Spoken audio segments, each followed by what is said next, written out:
It's time for the Rick Smith Show. Now, here is the voice of the working class, Rick Smith.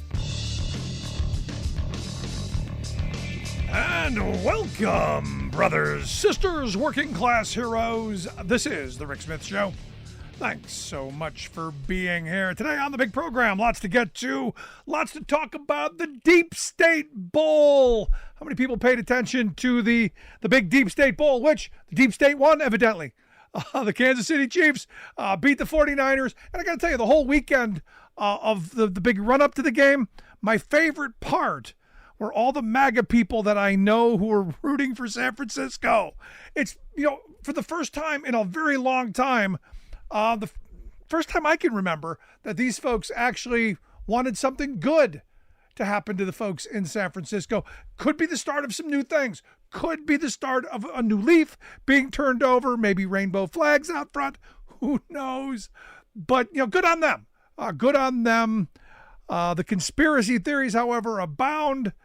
Didn't really care. It was a great game. Enjoyed it. Overtime, you love that kind of stuff.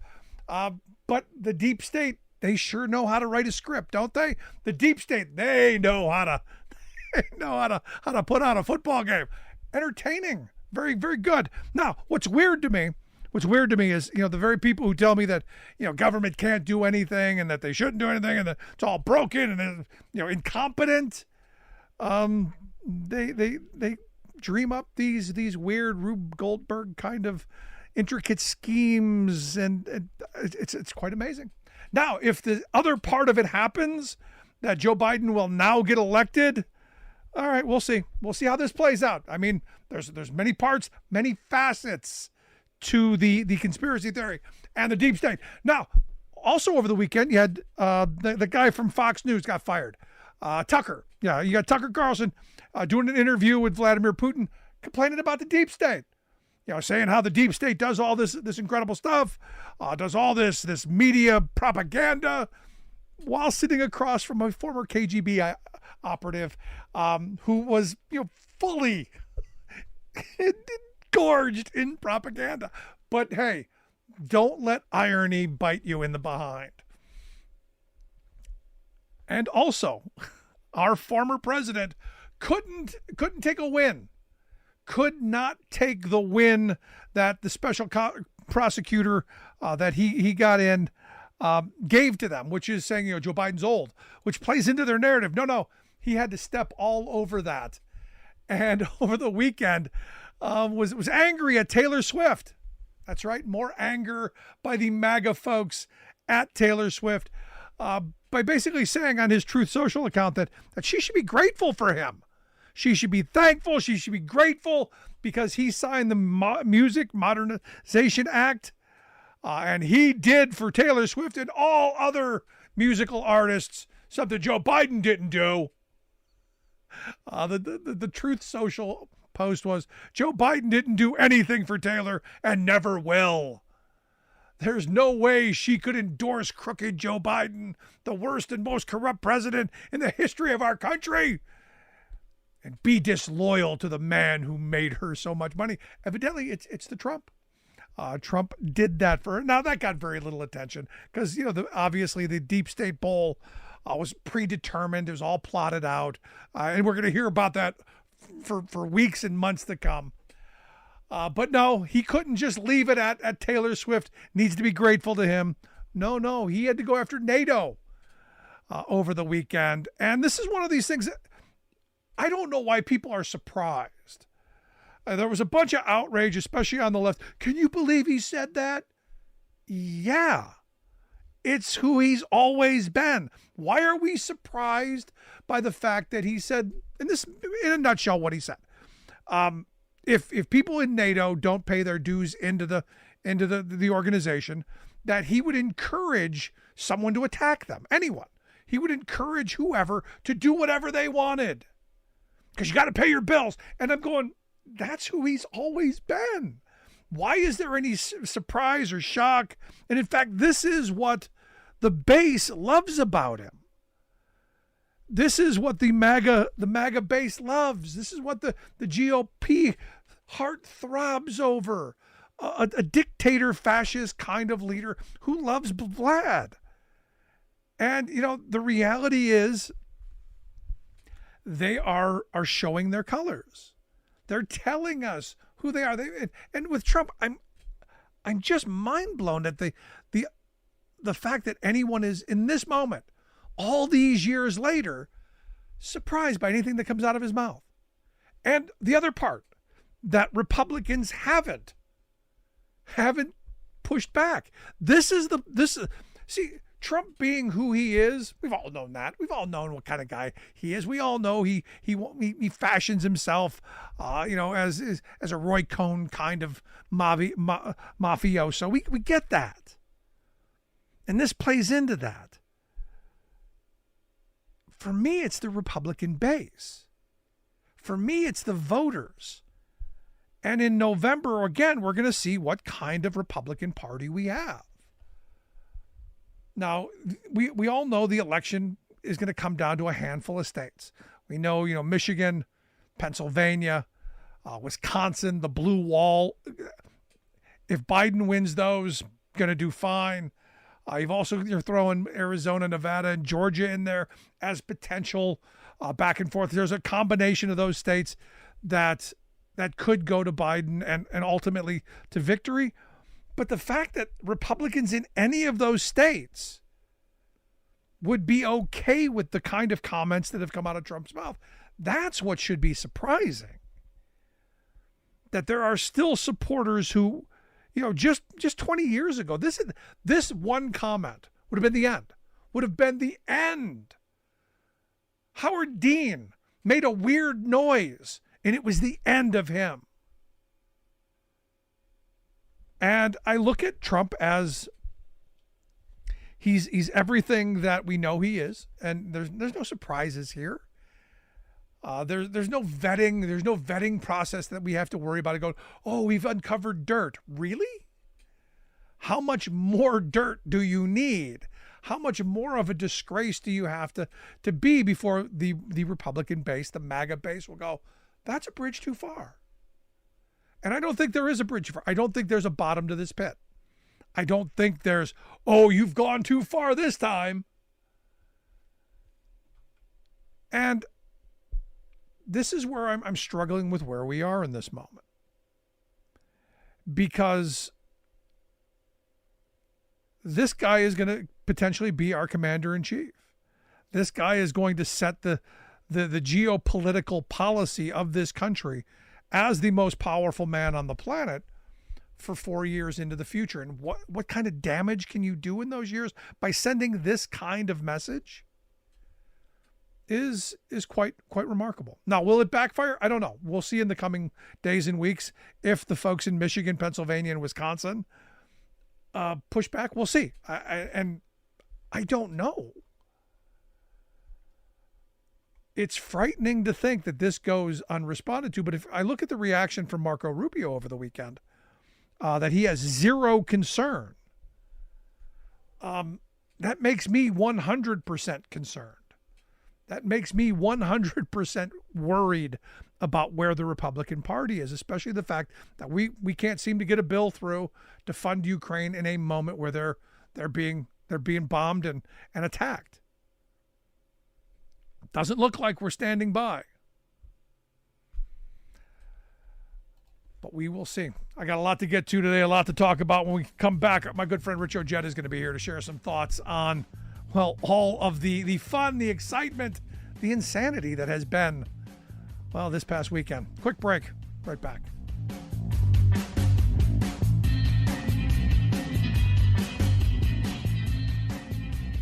We are AFGE, the American Federation of Government Employees. We represent 700,000 federal and D.C. government workers who are the vital threads of the fabric of American life. We support our nation's military. We take care of our nation's veterans. We protect our nation's borders. We respond to our nation's crises and natural disasters. We provide services to our nation's seniors. The American Federation of Government Employees. We work for America.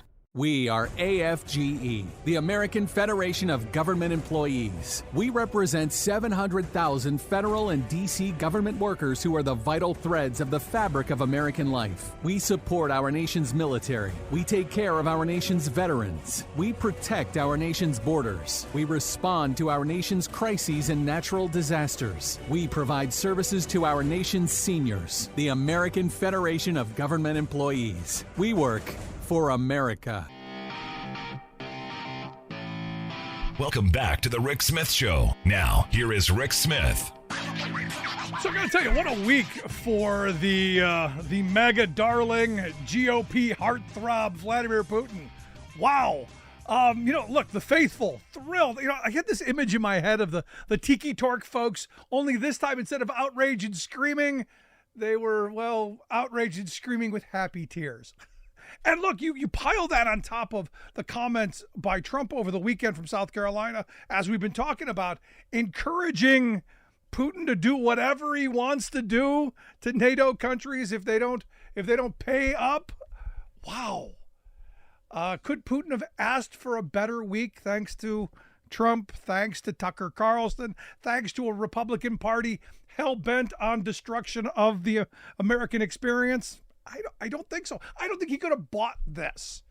And here to share some thoughts on, just how crazy, what a week it's been, and what this could mean going down the road. I've asked my good friend Rich Ojeda to come talk with us. Rich is the chief cook and bottle washer over at Turn Left Pack. He's also my military go-to expert guy. Rich, thanks for taking time for us. I always enjoy the Rick Smith Show, my man. So what do you make of this? Let's start with the comments by Trump. Are you surprised by Trump saying, I would encourage them to do whatever the hell they want? You got to pay your bills. Are you surprised that Trump would be that kind of guy? I'm surprised that he gets away with it. I'm surprised that he gets a pass to be his worst self. You can only begin to imagine how our allies across Europe, how they have always stood strong as allies of the United States of America. And we have a person now that, I'm very, very happy is no longer the president, but of course he's trying to run for re-election now. And we have a person that's literally telling us the quiet stuff out loud. He's literally telling us that he doesn't care. If Vladimir Putin wants to invade a country in Europe, he doesn't care. Donald Trump is standing with our adversaries and not our allies. And this is a big red flag. And with what Donald Trump said today should be all that we need to know about why we cannot allow him to ever be held or ever be elevated to that seat of power ever again.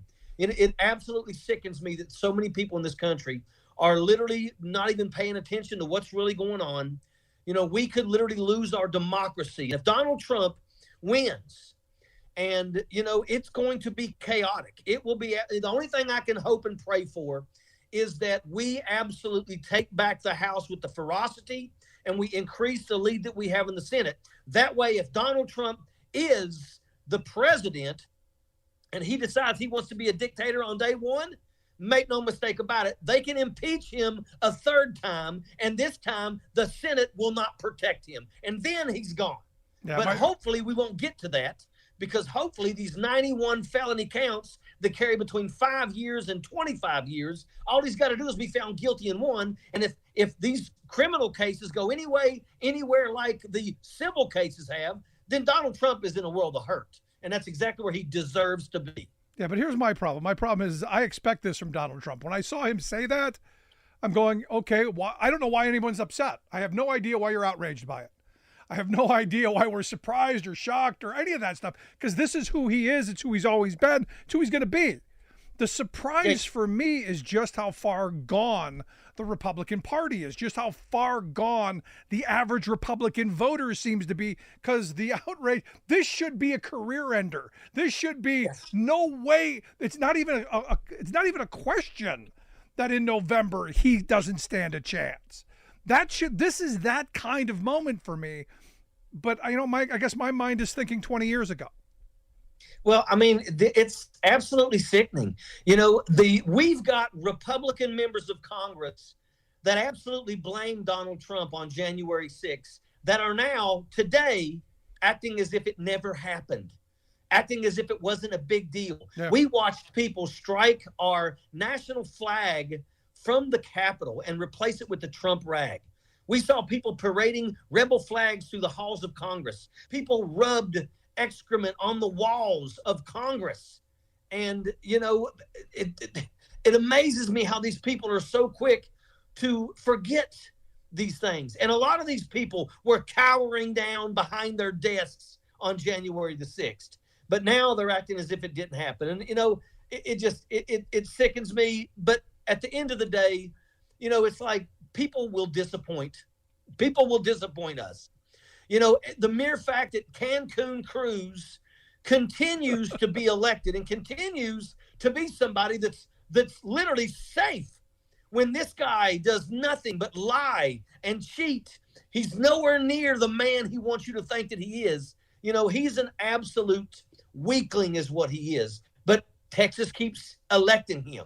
You know, you want to talk about being religious, but yet you don't want to say anything about the nonsense that's going on at the border. We're in so much. I hope and pray that we can turn this around this next election, because if we can't, then we're going to lose our democracy. We will lose our democracy. Yeah, no. You know, you said a moment ago. You know, the reality is if the Republican Party, and you seem to think it's possible that Trump could be president and Democrats hold on to the Senate and the House. I don't. I fear if Trump's president, it's a sweep of the House and the Senate, and we end up in that disaster world that I fear. And you know, because look, I saw a great sign on social media recently. You know, it said something like, you know, if you were wondering how the German people, you know, didn't do anything during the rise of the Nazis, well, you're living it. And sadly, this election, this could be that moment. 50 years from now, 70 years from now, people look back on and go, yeah, that was their demise. Yeah. I mean, you know, we are a young nation compared to many. But if we keep going down this path, we are on our way out. It's interesting you bring that point up. You know, the idea of being a young nation, because I don't know if you saw the Tucker Carlson interview with Vladimir Putin, which, again, I think the greatest response to that was, I think, by a New York Times writer who said, you know, Tucker Carlson's the Tokyo Rose of this generation. Because I don't know why you platform Putin in the way that Tucker Carlson did, basically just sitting there for 2 hours, asking very few questions and looking like a lapdog. But he did. But Putin, for me, and you know, as I listened to the whole thing, he laid out exactly what I believed from the beginning, which is this is a guy who wants to get the old band back, former Soviet-era KGB officer, wants the glory of the good old days, and he went from the history of the country all the way up until the moment, you know, basically saying, yeah, I'm getting the band back together, and we're going back after all that other stuff.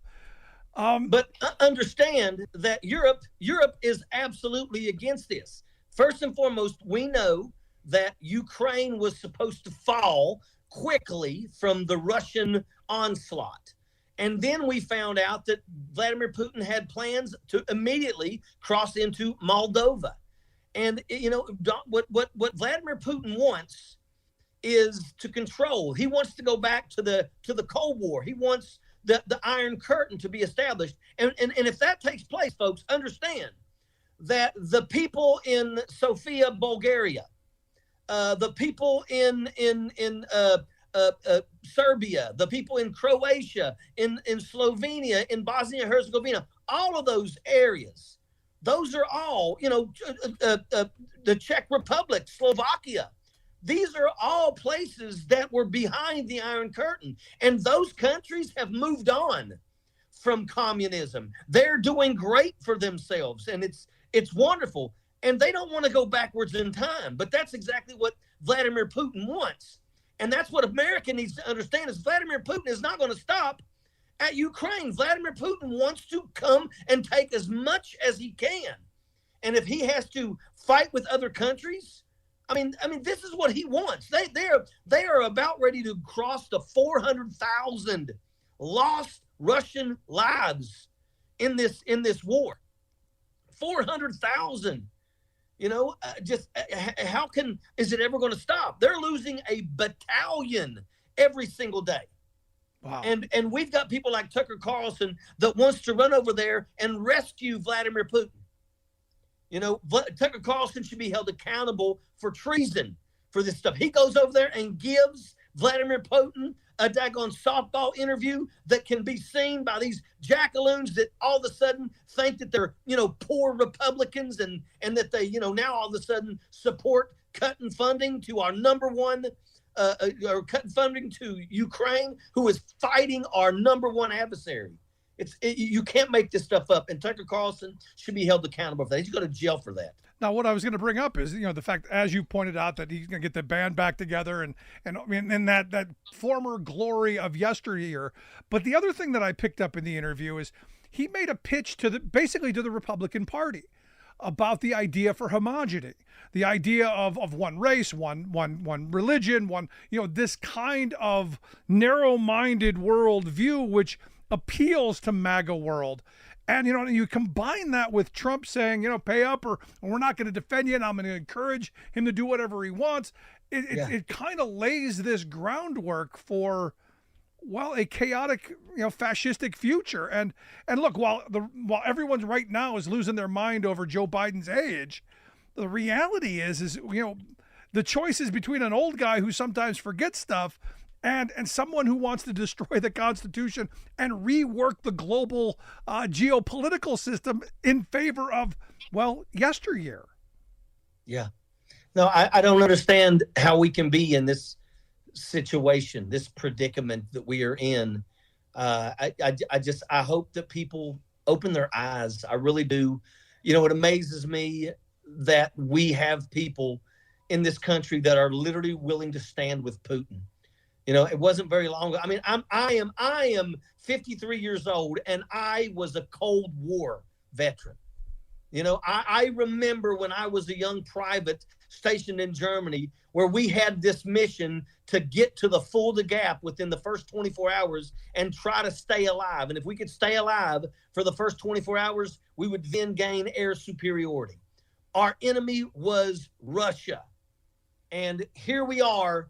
You know, I was a Cold Warrior, and now we're literally about ready to bring that back because that's exactly what Russia wants. And there's people in this country that are willing to absolutely give it to him. So let me ask you. Donald Trump is by far the worst human being ever to ever occupy that chair, and he doesn't deserve it to ever get it again. So let me ask you, because, you know, I know a lot of guys our age. We're right about the same age group. I'm a little bit older. Grew up during the same time period, remember the same kind of Cold War tensions, remember the same idea of mutually assured destruction, you know, all of this stuff. How is it that our generation seems to be the ones leading the okay? Yeah, no, this is a different Russia. This isn't getting the old band back. Don't forget about that past. Forget about the history of him being a former KGB agent. Forget about all of the transgressions of the past. That this is the future that they want to move. I'm struggling with that. How is it it's our generation pushing that? Well, because you know what, the 30 years of attack on public education. You know, I'm telling you. You know, I hate to say it. I spent 4 years in the classroom. You know, teachers don't teach to inspire anymore because they can't, because the boards of educations are literally tying their hands. You got people banning books. This is about the 30 years of attack on public education. You know, they have dumbed down our country. You know, we've got students that come to America as foreign exchange students, and when they're done, they go back to their home countries and they talk about how in the United States of America, you know, all the exams are the teachers teach you the test so you can pass the test. Nobody fails anymore. You know, I can remember we had a guy that we kicked out of school like the second week of school because he literally got caught selling drugs. And on graduation day, I'm walking in the hallway where all the cap and gowns are lined up, and there's the kid with the cap and gown on. And I'm like, what the hell? Why is he here? And they're like, nobody fails. Everybody graduates. Absolute sad. And when you don't educate people properly, they're easily preyed upon. And that's what's going on right now. We've got a bunch of people that think that they're poor Republicans because Donald Trump told them that. And the truth is that's an oxymoron. You know, there is no such thing as a poor Republican. You know, you got people that are duped by these rich Republicans, and they scare these people into protecting them. But that's where we're at, man. It's been an attack on education. So let me wrap this up in one place, because obviously the comments over the weekend by Donald Trump of, yeah, do whatever the hell you want. There's got to be some political pushback, and we know there's going to be, you know, this election coming forward. There's going to be a handful of states are going to decide it. You know, you got the blue wall states of Michigan, Pennsylvania, Wisconsin, and then you throw in Arizona, Georgia, Nevada. How do you think those comments are going to play in the blue wall states? Is it going to encourage Republicans maybe to stay home? Do you think it's going to matter? And maybe in the other states, is this going to be an issue in those states, do you think? Well, you know, at the end of the day, it would be nice if Republicans would basically step up to the plate and acknowledge what's going on. You know, I am hoping, you know, I look at, you know, we lost 1.3 million people to COVID. You know, I believe that every single day, more and more people are waking up to Donald Trump. I believe that over this next year, you know, the stock market is doing better than it's ever done before. The things that Joe Biden has put in place are actually paying off now. I think that people are seeing that. They're going to continue seeing it until Election Day. You know, I'm hoping that a lot of people will choose not to even show up if Donald Trump gets basically pulled from the ballot. But I still believe that there's a lot of people that are waking up. Republicans are waking up because they know that Donald Trump is literally going to destroy our democracy. And if that happens, then it's going to be crazy. It's going to be a wild ride for those of us that are on this ride. You know, is Donald Trump going to come after you and me? And at the end of the day, it is what it is. Yeah. But make no mistake about it, Donald Trump is petty like that. And once again, if our government allows Donald Trump to be elevated, I will tell you, my goal will be probably to start looking for potential properties outside of this country. That's a scary thing to hear, Rich. But as always, I appreciate the thoughts, the time. Thanks so much, our good friend Rich Ojeda. But here's the thing, folks. We got to stand and fight. We've got to, in this moment, take the man for his word.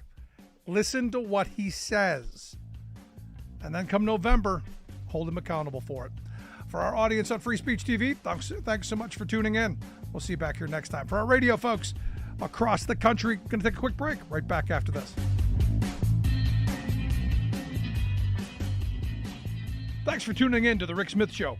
Be sure to follow us on Twitter at Rick Smith Show, like us on Facebook, Instagram, and subscribe to our YouTube channel. You can find all that and much more at thericksmithshow.com.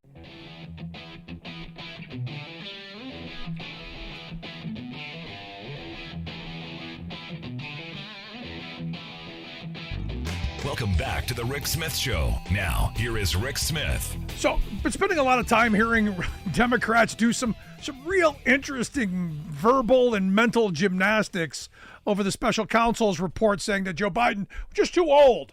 He's just too old. The whole reason, because he's an old, affable guy that people would expect to be a little senile. And Democrats have been doing their foolhardy best to explain. And at the end of the day, if you're explaining, you're losing.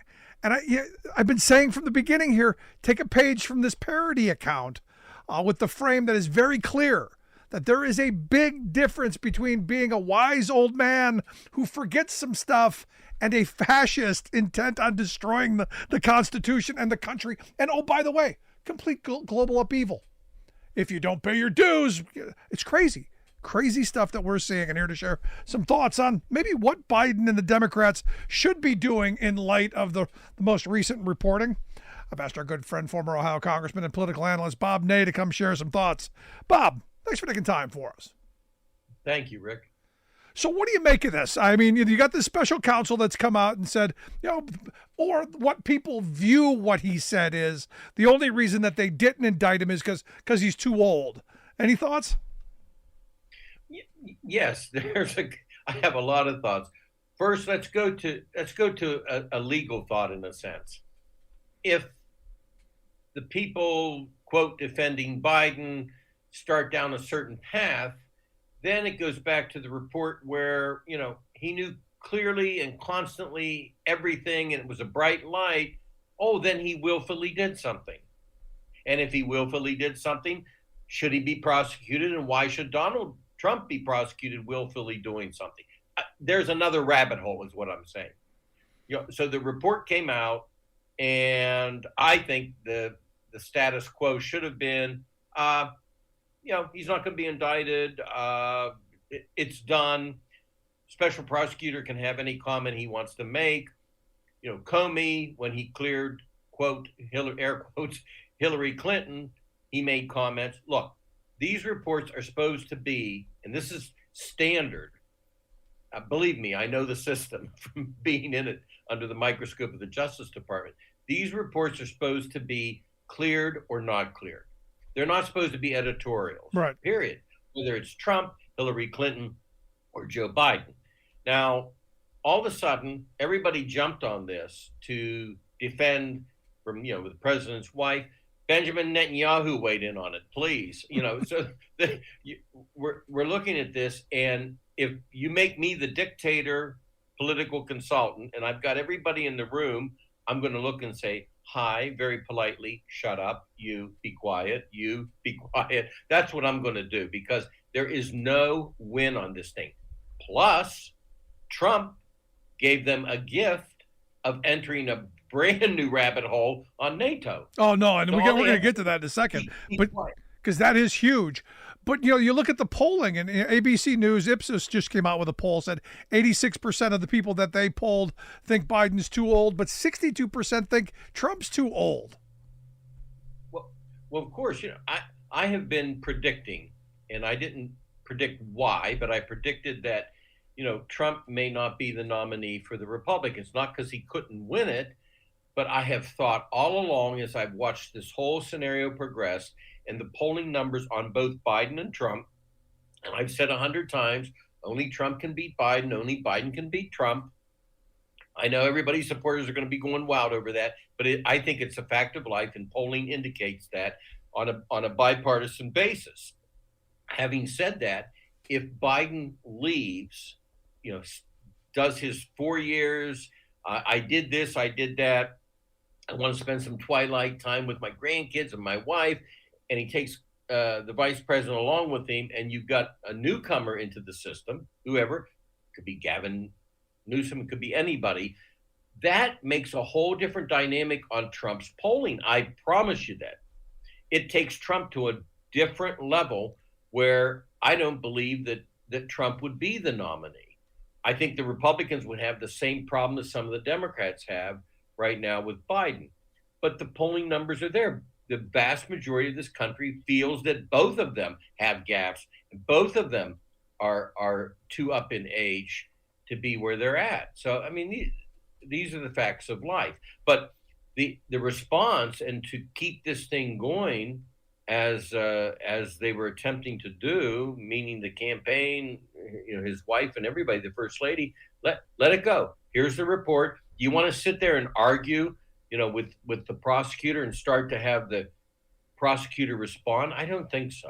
No, I'm right there with you. Like I said, if you're explaining you're losing, anyone knows that in politics, and especially a negative like this, I think you got to go out, you got to do what you do your job, and I think could be a moment of Biden even coming out and talking about, look, what it's like to be an older statesman and the accomplishments that he's done, but not getting into the whole I'm too old thing. Wow, a major rabbit hole. But here's the thing. And, thank goodness for Trump in this vein, because over the weekend, he also decided, hey, let's say something really stupid. And as you said, go down a rabbit hole.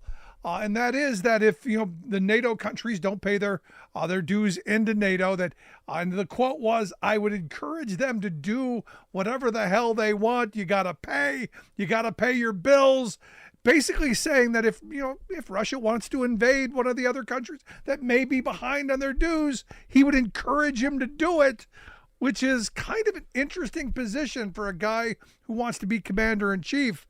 Kind of an interesting foreign policy take. Well, it was because you have the report that came out, and I'm watching all the news articles and the countering to it, and I'm like, wow, okay, this thing is, it not only has legs, it's like a centipede, and it's crawling.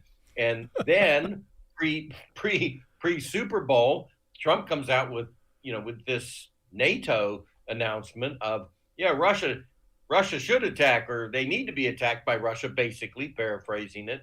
Now, his campaign people came out and said, well, NATO, they don't pay enough money. We're not going to subsidize them. And they're begging to not have defense. That's not how Trump said his 25-second clip. So in his 25 seconds, when I think it was Saturday night, he managed to take off the front pages, frankly, the prosecutor's report, and throw an entirely different issue out there on NATO. And of course, who responds? John Bolton, because John Bolton was with him. Now you've got, not that John Bolton would have any political life, but you've got Bolton now being able to come out and say, well, no, wait a minute, and comment on Trump and NATO and what Trump really said, because now nobody can recall that Trump actually said what he said to those NATO leaders at the time that he claims he did. Fascinating. He took a bonfire for Biden, and he took his own fire extinguishers to put it out. Yeah, and look, at the end of the day, I cannot believe how many Republicans have failed to come out and condemn this. I mean, Marco Rubio said he had zero concern. This is where my mind goes to this place. Where is that Republican Party that I grew up with? Because I grew up during the Cold War. I grew up when the Soviet Union was our adversary, and to have this kind of a statement from a guy who wants to be president is bizarre to me. Well, it's taken a whole weird turn, with Putin and Russia, and of course the Tucker Carlson softball interview, which I don't blame him for doing the interview. Corporate media would have done it if they could have gotten it, but all of a sudden it's a total softball deal with Putin, and it looks like Putin's in a driver's seat. Meanwhile, Putin and China, are part of this whole BRICS, BRICKS coalition, and they're trying to devalue the dollar, and all of that's going on. And the United States debates whether we're going to help Ukraine or not. I mean, it's just the dynamics of it, you're right, has taken a turn I never thought I would see.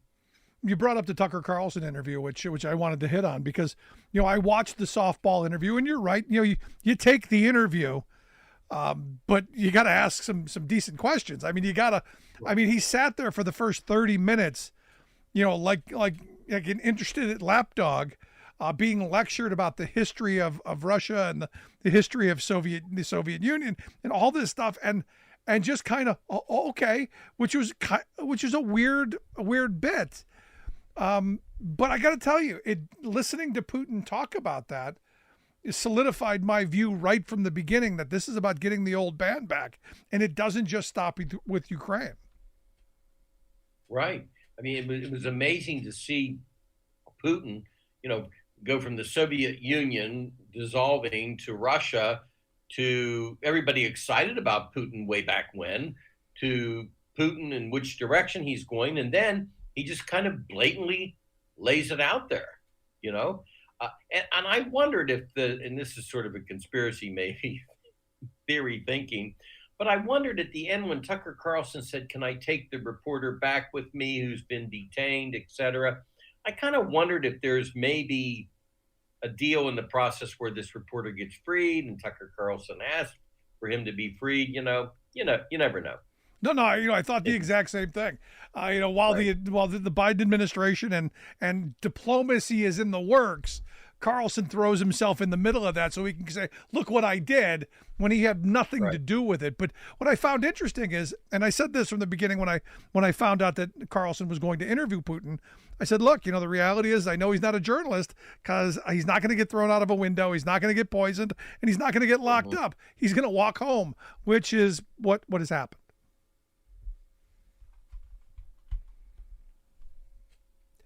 So that landed like a lead balloon.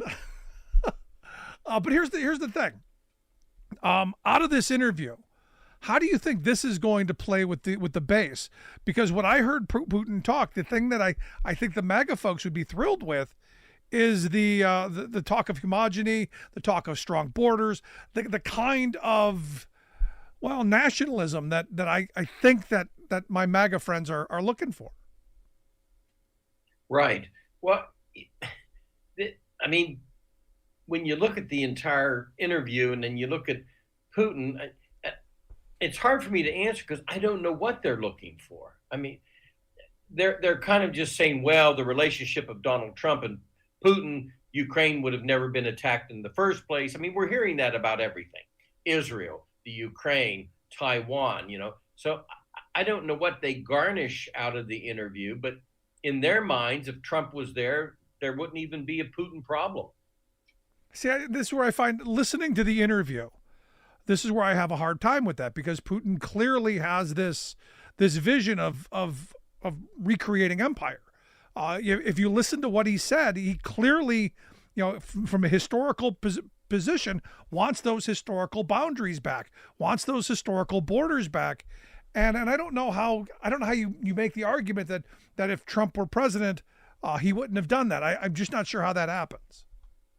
Well, I mean, I don't think it's necessarily a legitimate argument, but that's what you hear out there. Well, if Trump was president, Gaza wouldn't have happened. Hamas would not have done what it did to Israel, Ukraine, Taiwan, because it's strength through fear or strength through whatever it is.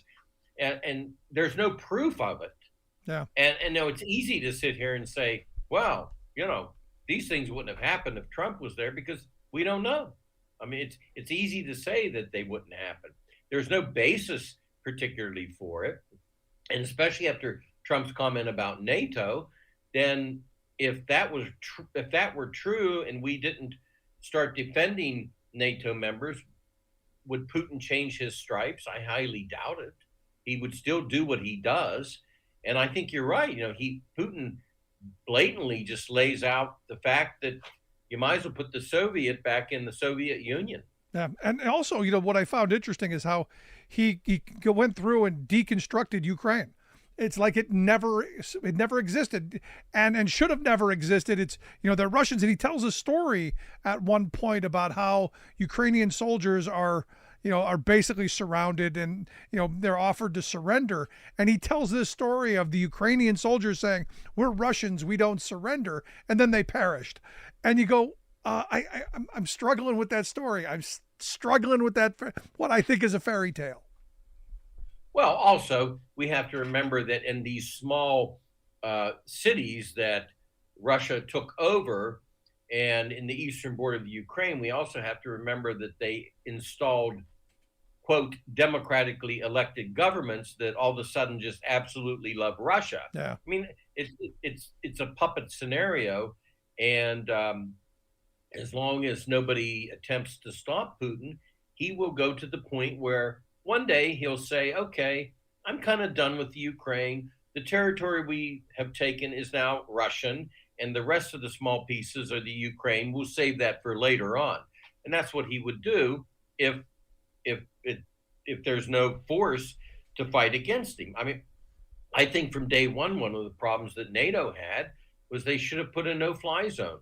I mean, we were all afraid of, well, one jet may hit another jet. Well, that happens. But a no-fly zone would have spared a lot of problems. But if we're not going to do a no-fly zone, and we took the approach of spending money, which is what NATO and us and the allies did, then at some point in time you have to continue it, or you stop it and Russia takes over the Ukraine. It happens. Because I know the Ukrainians are tough fighters, but eventually if the money runs out, you know what happens. No. If we don't get them the things that they need, they don't get the arms that they need. Clearly, it's over. And I was having a conversation with a guy who's a military-minded guy, and he's somebody I look to for information. He said, "Look, the thing Biden's done masterfully in all this is he's basically sent them all of our older stuff so that we can rebuild for the future." And it's something that I haven't heard often before, that a lot of what we're sending is stuff that's been in storage for a while as we're replenishing our stock of upgraded and newer stuff. Mm-hmm. And I think there's also another aspect to this. At first, when this happened, there was a unified go get 'em. And then all of a sudden it started to peel off, and then it became, well, are we really going to help the Ukraine? And then the whole MAGA perspective came into it. And, well, what are we doing? Because if Trump had been there, we wouldn't have to be doing this. And it just started to dissolve in certain cases. But obviously the vote, at least in the Senate, shows that you had, 18 Republicans, I think it was, 17 or 18, combined with the Democrats. And you've got a combination package where the Ukraine has the vast majority of the money. Now we have to see what the House does. The House is in a particular problem, let's face it. They couldn't even pass a standalone Israel bill the other day. But this will be the proof of the pudding of where the bulk of the Republicans will stand on the Ukraine or not. Yeah, no, you're right. So last question I've got for you. Clearly all of this craziness culminated over the weekend with the Deep State Bowl. Clearly during the Tucker Carlson interview with Putin, they talked about how strong the American deep state is, how strong they are, and propaganda and media. The Deep State Bowl was won by the CIA's hand-picked, hand-chosen team, evidently. You buying any of this? Well, and this thrusts it into phase two, where the Deep State won, Taylor Swift won, and because of her popularity, that will be able to translate into the arms and the tentacles going out, maybe into the ballot boxes. Maybe Taylor Swift will show up, electronically to hypnotize people, for Biden. I mean, you never know, okay? I'm just adding some things to this. Oh no, I have heard all the conspiracies. This is Super Bowl 58, and 5 + 8 is 13. The name of her album, or the name of something of hers, and I'm going, who thinks of this stuff? Who's got time for this stuff? I mean, personally, I'm just tired of all the. I don't know. I don't care whose side it is. I don't care if it's Kanye West and Trump or Taylor Swift and Biden. I'm personally just kind of tired of it. There's a football game or a basketball game, and, let's play ball. There you go. That's what I want to hear. Bob, as always, good stuff, my friend. I appreciate the time. Thank you. Our good friend Bob Ney, former Ohio congressman, political analyst. I want to hear your thoughts. Email me, rick@thericksmithshow.com. Did you get a good view of the Deep State Bowl? I still can't believe we've gone that far down the hole. Quick break, right back.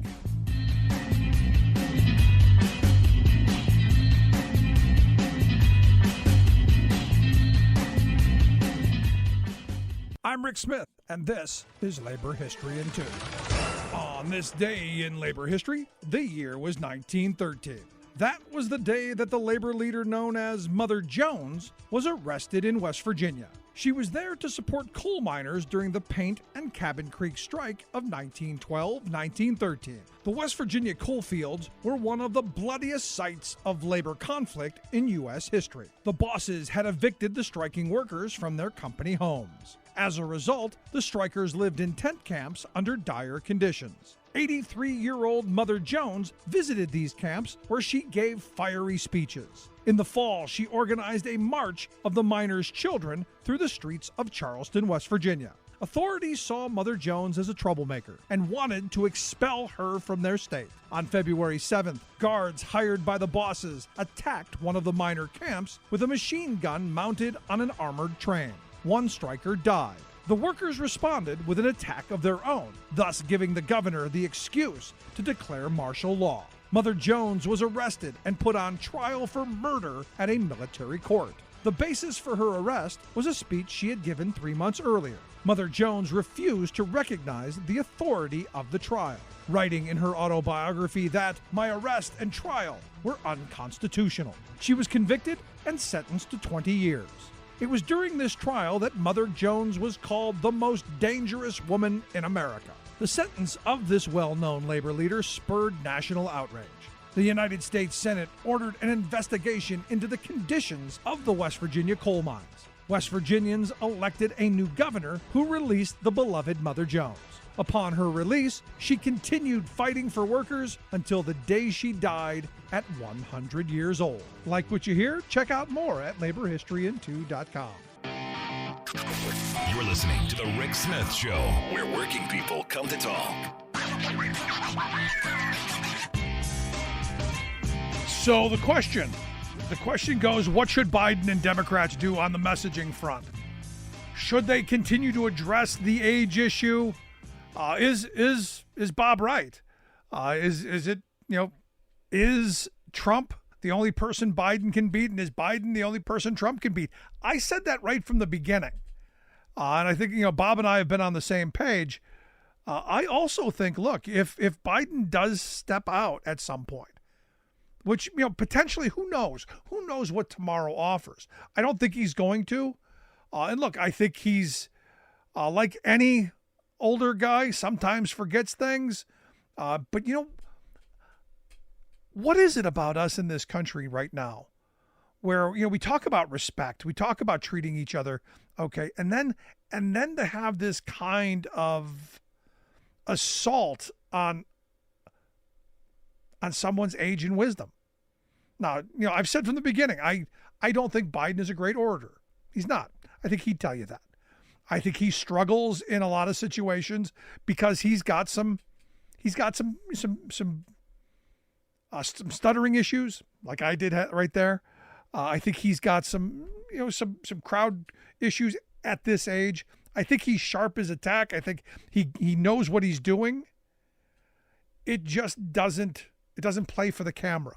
And we're very much a camera, everything's got to be on video. Everything's got to be, neat and tidy. I think Biden was the perfect choice in the moment that we're in. Someone who's not going to get all worked up, someone who's going to have a steady hand, someone who's not going to, overreact. And I think in this moment of calling him old, he shouldn't overreact here either. I said from the beginning, where they should be out there showing him doing the job, which is what he has been doing, which is what Jelly Bucket Joe has been doing. I think the outburst and the anger and all that, I got work to do.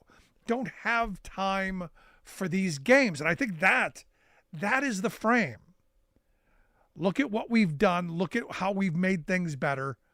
And oh, by the way, there is a difference between me and the other old guy. There's a huge difference. Yeah, maybe I forget something. Maybe I stumble over some words occasionally. But you know what? The policy is there. You know what? The work's being done and done well.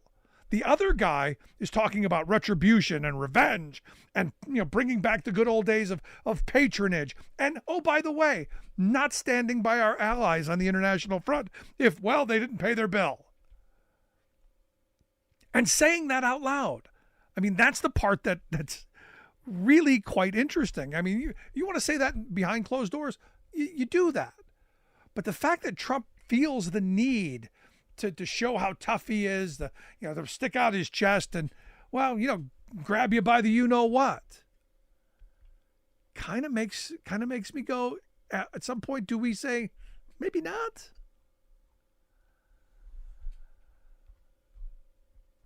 But in the coming days, weeks, and months, the Biden folks have got to get out there and make the case that on the economic front, there's nobody better. On the jobs front, there's nobody better.